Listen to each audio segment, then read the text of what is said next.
Some things just don't get fixed no matter who's in charge as Secretary of the Department of Corrections. And some things can get fixed. One major problem, though, if you're Secretary of the Florida Department of Corrections, is 18,000 correctional officer positions are there, but 5,500 are vacant. That's huge. That is a huge number of officers. What are the results of that? Well, Cross City Correctional Institution has just closed down. Another prison closed. Many prisons across the state of Florida have closed, and who knows, there might be more that will close due to this shortage. Now, Secretary Mark Inch is leaving. Secretary Dixon will take over. He's going to have the same situation to face. Now, we all know that pay is a big issue. Well, I did a video on pay raises for correctional officers after speaking to Mark Inch at an Army reunion, and I wanted to say you need to be happy about that, but we haven't seen it yet. It has to get approved by legislature, and it won't be until next year, April, May, for legislature, and June, maybe, before you see the pay raise. And a lot of officers are positive, yes, thank you for the pay raise, but a lot of them are saying it's not enough pay raise for me to stay here. And they're jumping over to the county jails to get more pay, thus losing more officers. A lot of officers are complaining, and some will complain till the day they die, whether you could give them a $5,000 a year pay raise, and they'll probably complain. But listen, they deserve money. They deserve more money than what they're going to get. But I say take this money next year that you're going to get, and let's fight to get more money for these officers, because this is getting very bad and dangerous. Officers are having to leave if they want to stay with the Department of Corrections now. They'll have to drive from Cross City, who knows, 50 miles or more to other prisons if they want to continue to be a correctional officer. So what does this do to some people? One officer at Cross City says, no, I'm taking a job with the local sheriff's department. I'm not driving all the way over to another county to work in a prison.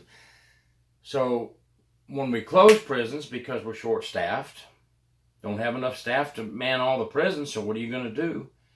You close a prison, you move the inmates across the state, and you make officers drive to another prison. Well, a lot of officers are going to leave now because they're not driving to another prison. They'll just jump over to their local sheriff's department. It's a tough situation to be in, and I'm not trying to make excuses for either Secretary Inch or the new Secretary Dixon, but something's going to have to give, and we need more people, so something has to be done. There's also people that have said that Secretary Inch was successful in getting rid of rogue officers that beat inmates.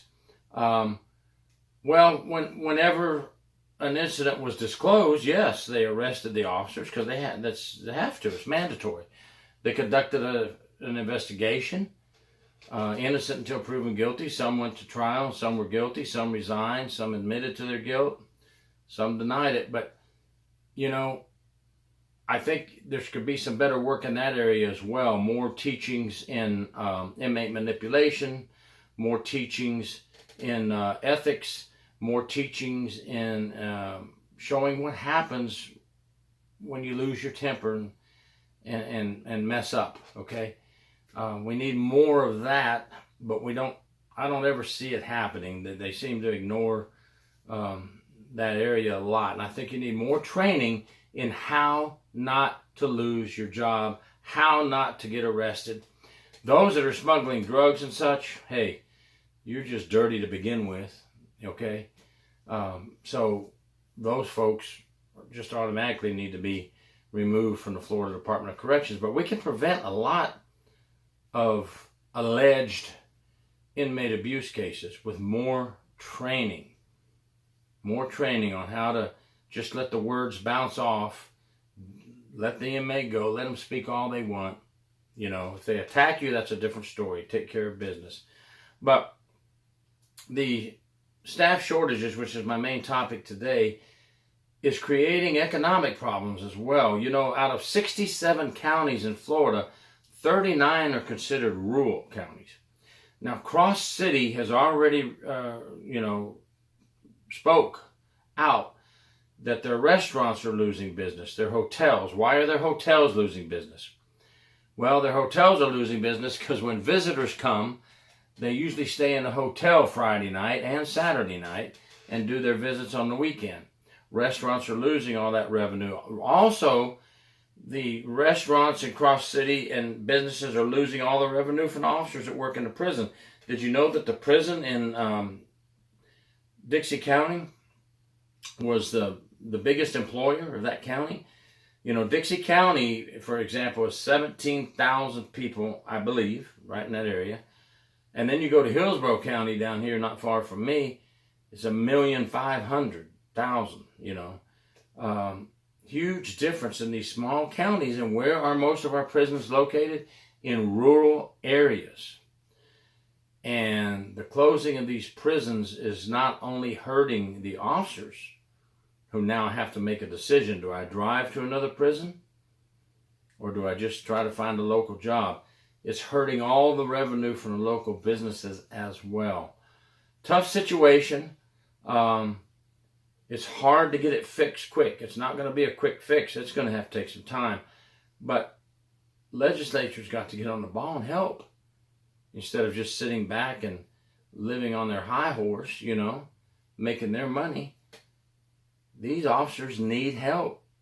The Department of Corrections, Florida Department of Corrections, needs help.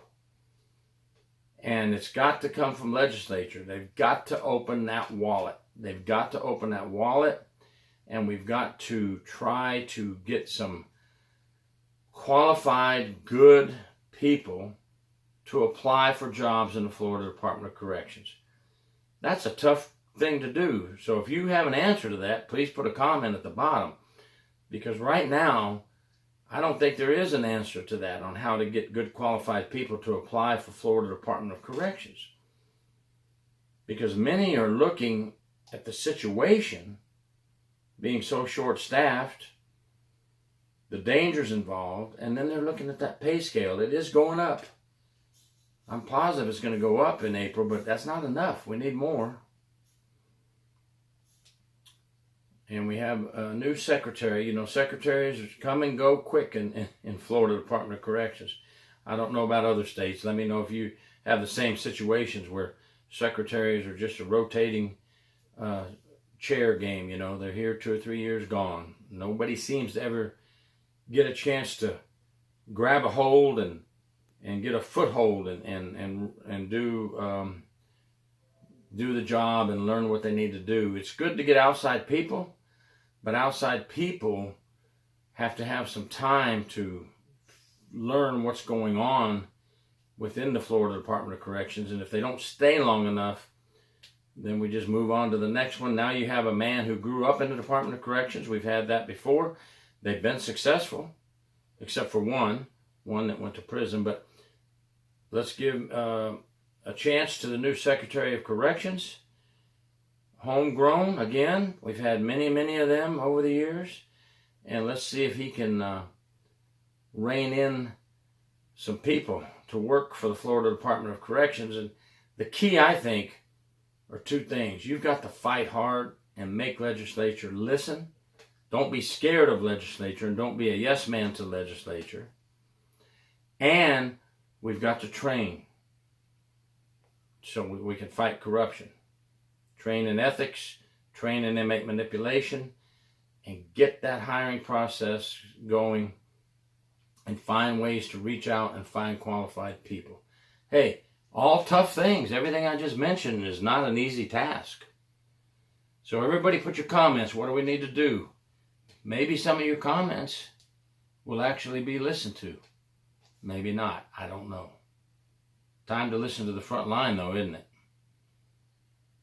By the way, I'm proud to have been a correctional officer and a probation officer and a prison inspector for the Florida Department of Corrections. Very proud of that. Never take that away. I was proud. I have the uniform hanging right next to my sheriff's uniform. I think of them. I'm just as proud of both of them. I might even be more proud of some of the things I did in the prison system than I did in the sheriff's office. Thank you for watching Gary York, True Prison Stories. Please subscribe.